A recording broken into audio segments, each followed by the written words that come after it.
Coverage of the 2020 SHOT Show is brought to you by MDT. If you need a chassis system for your precision rifle, check out mdttac.com.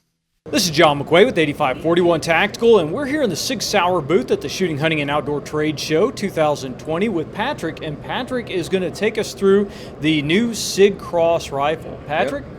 So, the name Cross, we'll start with, kind of give you a little bit of background. So there's a lot of people at SIG Sauer that have a bolt action history. So as you know, we've never made a bolt gun before.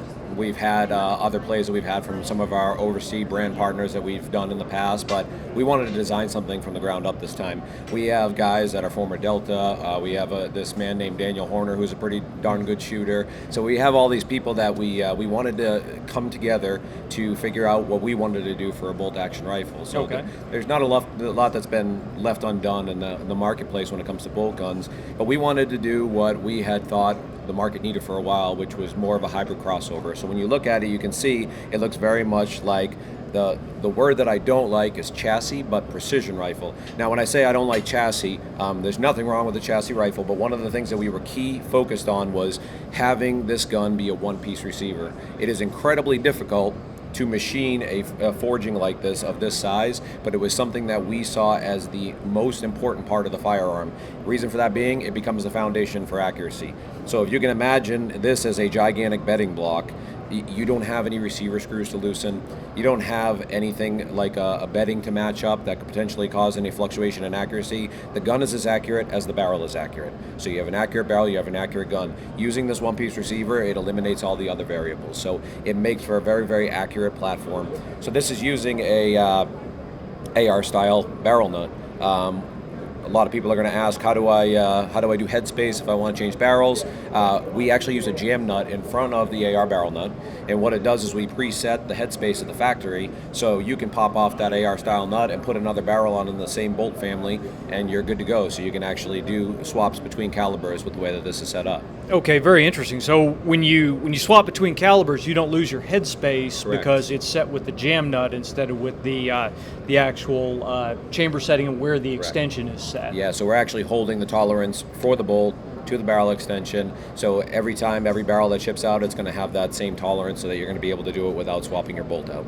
Nice. So the barrel length is another thing we get a lot of questions about in 308 and 6.5. We're 16-inch in 308, 18-inch in 6.5, and then 16-inch in the 277 Fury, which I'll talk about in a second. But the reason we did those shorter barrel lengths is I had actually called and talked with Daniel Horner quite a bit, and we actually physically took 5 guns and started at 26 inches, and we cut every inch down with several different ammunitions and tested all the way through to find out where you were going to see your wall where you start losing some of your velocity gains. And the reason we did that isn't because we didn't want a long barrel, it's because we wanted a barrel that you could still suppress and you keep that kind of compact platform. And as you probably know, a lot of AR-10s in the market, they're 18 inches. You don't see a lot of really super long rifles that are being used in service, and the reason for that is because you're getting your effectiveness out of that barrel length. And for anybody who likes to hunt with a suppressor, which I do, I don't even hunt without them anymore, it gives you that length so that you're not carrying a gigantic broomstick every time you walk in the woods. You have a very compact platform to be able to do that with.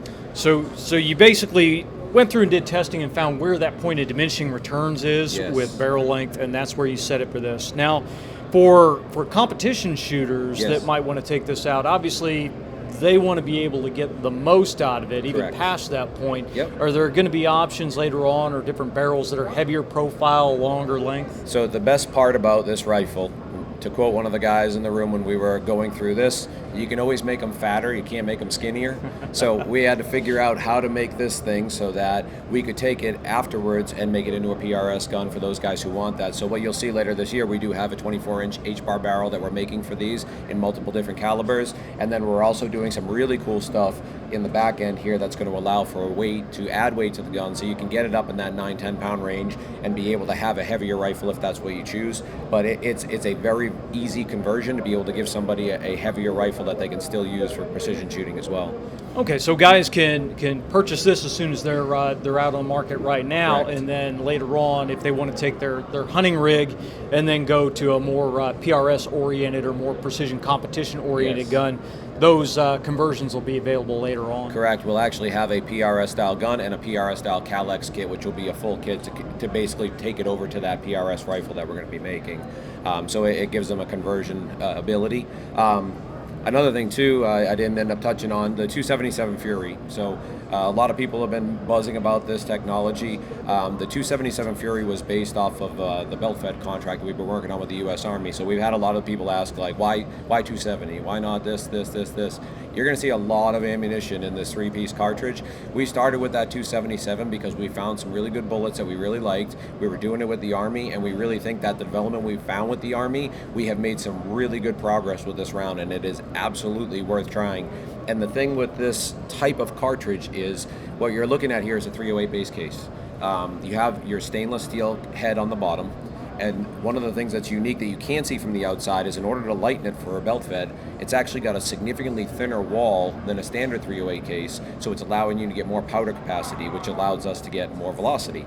All of your pressures are being held down into this stainless base, which is allowing it to be able to achieve that. So we're getting out of a 16-inch barrel with a 140 grain bullet, 3,000 feet per second. So that's achievable because we're raising pressures from a standard Magnum of 55,000, we're at 80. And we, like I said, have the capabilities going down the road. You can see from the military side of it here, we have a 6.5 Creedmoor and a 308 on this board. We've tested several different iterations of this.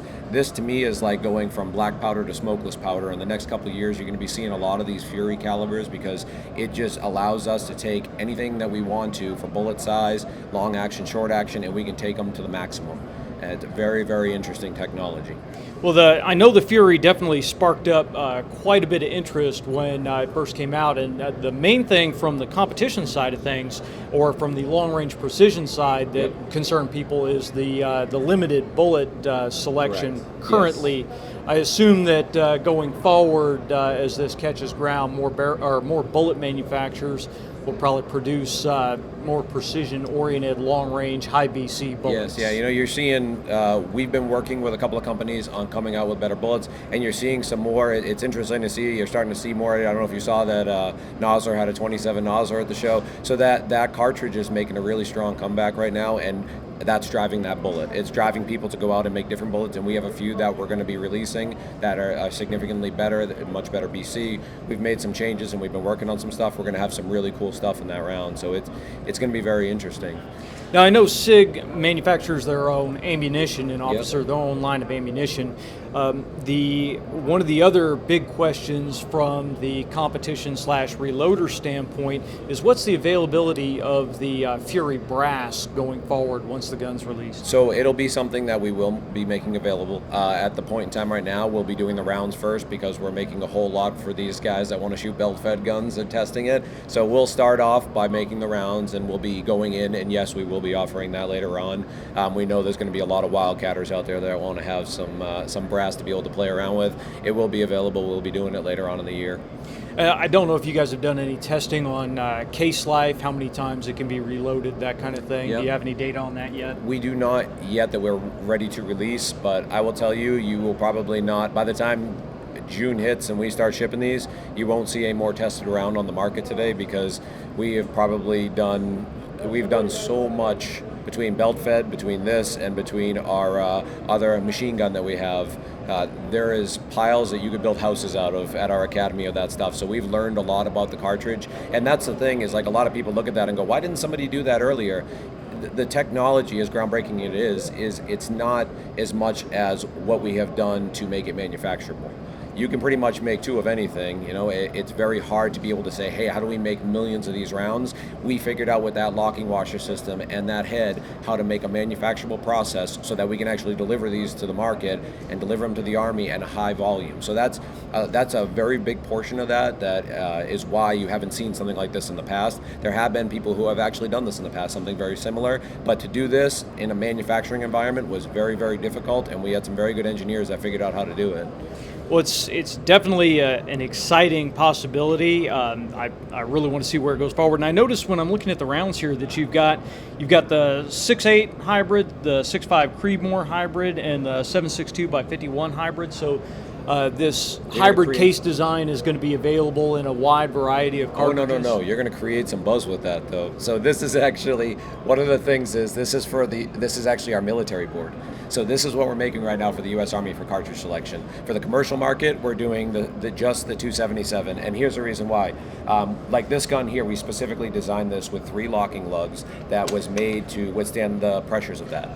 So what we looked at when we started increasing these pressures, and we've tested several rifles with from other brands with a lot of success, but we don't know all the guns that are out there when you start getting into like a 308. So somebody's got a 30-year-old gun and they pop that in there and we don't know what they're using. So we're being very specific about every cartridge we come out with for the commercial market will be a specific cartridge that's based off of a current case, but it will be designed for its own offering. That way we can make sure that when we go to SAMI and we give all the specifications, that the manufacturers like us have all the information that they need to make sure that the guns can be able to withstand the pressure. So from a safety perspective, that's exactly what we want to be able to do, is make sure that everybody has the information out there so the firearms are being produced correctly to make sure that they can withstand the pressures of the gun. Well, that makes complete sense. Obviously, since the Fury is a standard 308 bolt face diameter, yes, I assume there are going to be some interesting things that you see from reloaders out there. But I totally understand from a factory standpoint. We have some that work with us. There's a man named Daniel Horner that's sitting out there that he's played around with it already, and he likes to come and show us some of his information, and he's done some pretty cool stuff with it. But yeah, that's why I said I know the Wildcatters are looking for this, and they're drooling waiting to see what they can do with it. It's a pretty cool cartridge. So getting back to the gun itself, the magazine compatibility is AICS standard. It's an AICS magazine. One thing that we did do, though, more for the PRS crowd than the hunting crowd, but we felt it necessary, is we're shipping this with its own follower that we're doing with Magpul. It will work with a standard AICS mag. I want to make sure that that's clear. What we did, though, is we increased this ramp on the front, and what we found was when you want to drop a single shot on the window, like just dropping it in, not putting it down, drop it right in the window and load it, having this to be able to guide it through the feed ramp makes a significant difference. So we have a lot of guys that are sniper shooters, PRS shooters, and they're like, hey, it's got to be perfect when it drops in that window. So we designed this follower, and it's smooth as glass now. So that's the only difference with this, but if you drop a regular AICS mag, you can feed it still. You can feed it off the mag, no problem. It just improves some of that feature, and it's really, really cool if you're shooting single shot a lot. We also did on here, you can see we've had a lot of questions about this mag release.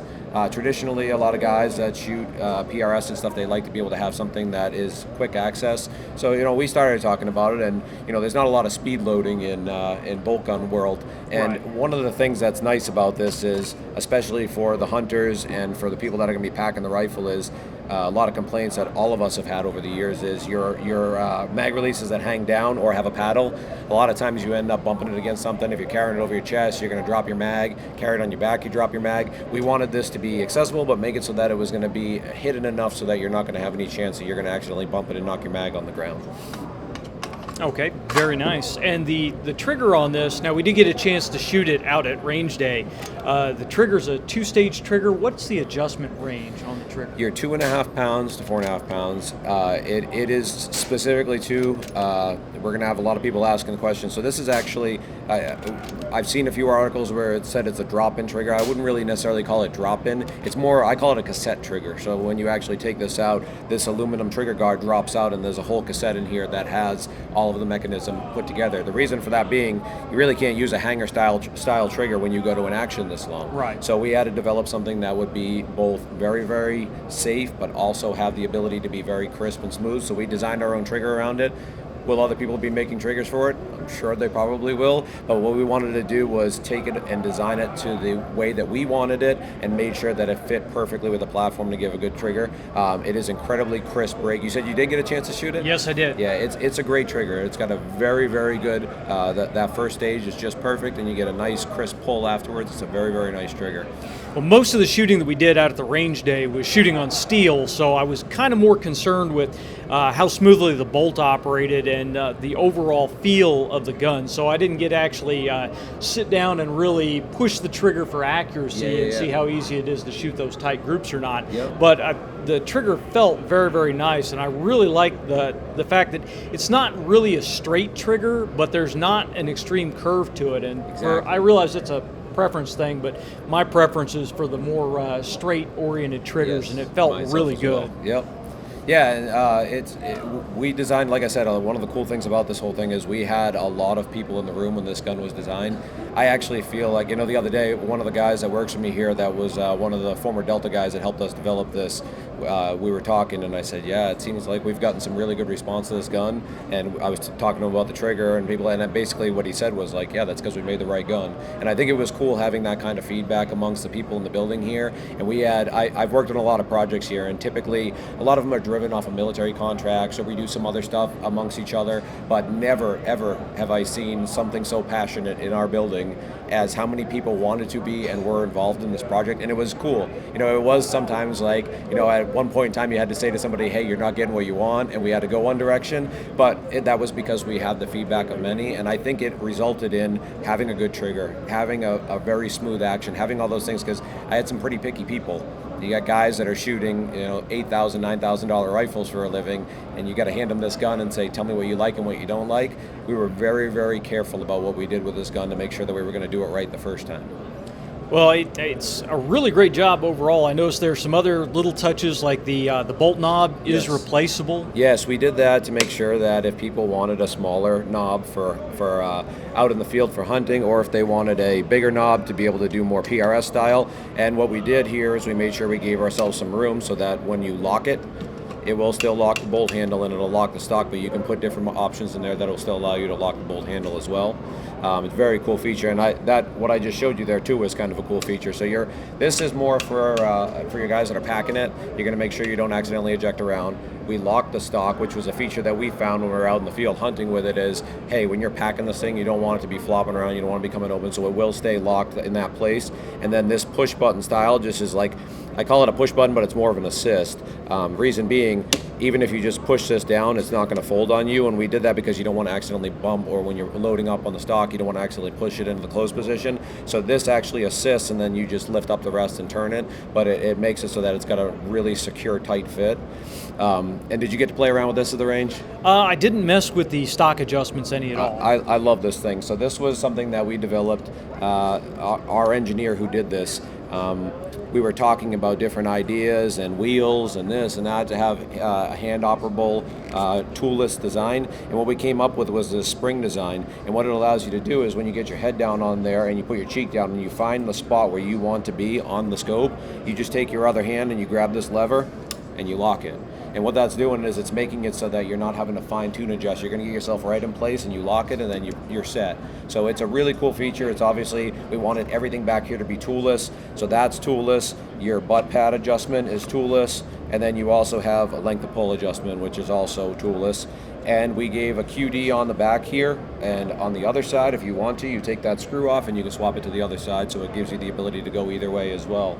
A lot of things that, like I said, I think a lot of these were, necessity is the key to innovation. We found a lot of things that we wanted out of a bolt gun, and essentially what we did was we took all those ideas and we put them together. And I think not only did we do a good job with that, I also feel really happy about the fact that we were able to keep it price competitive, because I think, in this market nowadays, when you see a rifle of this sort, a lot of times they start driving up into the range where people are like, I don't know if I want to go, or they want to do a build. So with this action, with all this gun being fully metal gun at $14.99 in the store, it's a good value. And the way that we really feel that we did that is because we designed the gun. So a lot of guns that you see that you buy in the store, you're buying somebody else's trigger that the manufacturer's putting in, or they're putting this in or that in, it starts to get more expensive. When we can manufacture our own parts, we can keep the gun price competitive. So there's not a part on this gun outside of the magazine that is not a SIG Sauer made product. So it allowed us to be very, very flexible about what we did to make sure that we were manufacturing a good gun and keeping it at a good price. Well, obviously, I'll say this with the caveat of not actually having shot it for accuracy yet, but just the features on the gun and the overall feel. I would not feel undergunned taking this out to a PRS competition. Yep. Obviously, I would prefer to have a longer barrel in 6 Creed or 6.5 Creed or something of that nature, but the features on it are very, very impressive. The pistol grip is standard AR. Standard AR. The ambi safety too, I should mention, it is an AR style safety. We didn't change anything about that. It actually is the same knobs that we use on our MCX. The only variable is, in order to make the receiver narrower and to make the grip placement proper, we decided not to use the standard D10 like an AR. So it does look very similar, but if you're looking to swap it out, it's actually on a U-spring on a barrel, so it's a little bit different of a design, but from a feel perspective, it feels the same as an AR. Yeah, it definitely was easy to operate the selector, and I realize in competition that's not a big thing, but if you're hunting or you're in a tactical situation, then being able to address that safety without altering your grip is definitely very important. The bolt feel on it felt very nice. I know. Is this the top-mounted bolt detent to remove the bolt? Yes, that's exactly what it is. So what you're doing in order to remove the bolt is you're kind of putting what we call the kickstand up, coming back, and then you're able to take the bolt right out. The bolt is fully field strippable. Essentially what you're doing is you're just popping the striker down, pulling your bolt handle out, and you can pop this pin out and everything comes apart. It's literally a 5-second in and out thing, so it allows you to easily field strip the bolt. We do have, you can see on there, it's the 3 locking lug.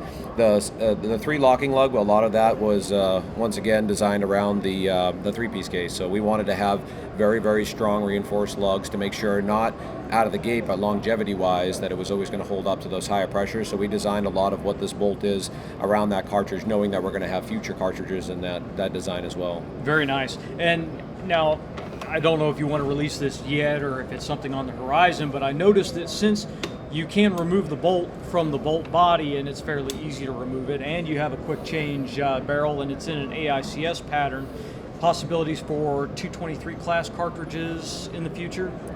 Possibly, yes. Okay. Yeah, something we could definitely do. Very nice. One last question for you. The scope rail, I noticed you have up here, it is an incline scope rail. What's the incline on it right now? It's a 20 MOA.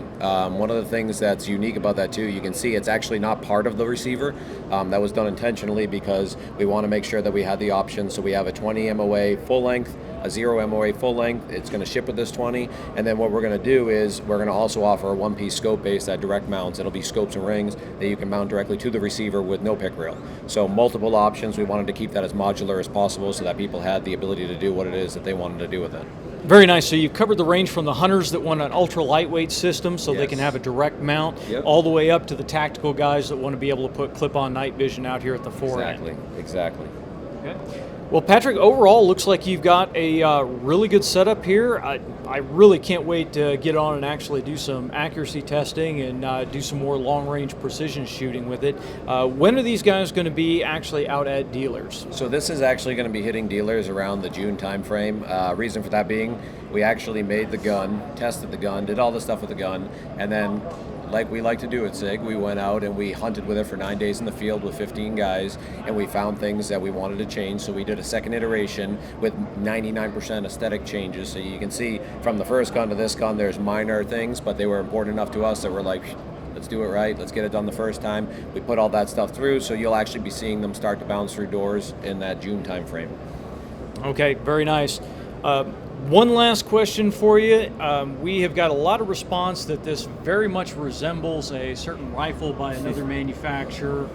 Any comment as to the lineage of this? Did the design of the cross come from any other rifle or any other design ideas? The rifle. There were people obviously that work at both companies that are at SIG, but the rifle itself has been in the works for a while. The design of the rifle, but what we ended up having is we end up at SIG with both pistol and rifle. You end up running into a lot of these contracts that were like, hey, put that aside, let's work on this. So this has been something that has been a brainchild for quite a long time at SIG. It was just something that was picked up and put down, and it wasn't until recently that we decided to pick it up and get it to the finish line when we had the time to do it. But you know, my comment when people say that to me is very similar to saying like a Savage 110 and a Remington look very much alike.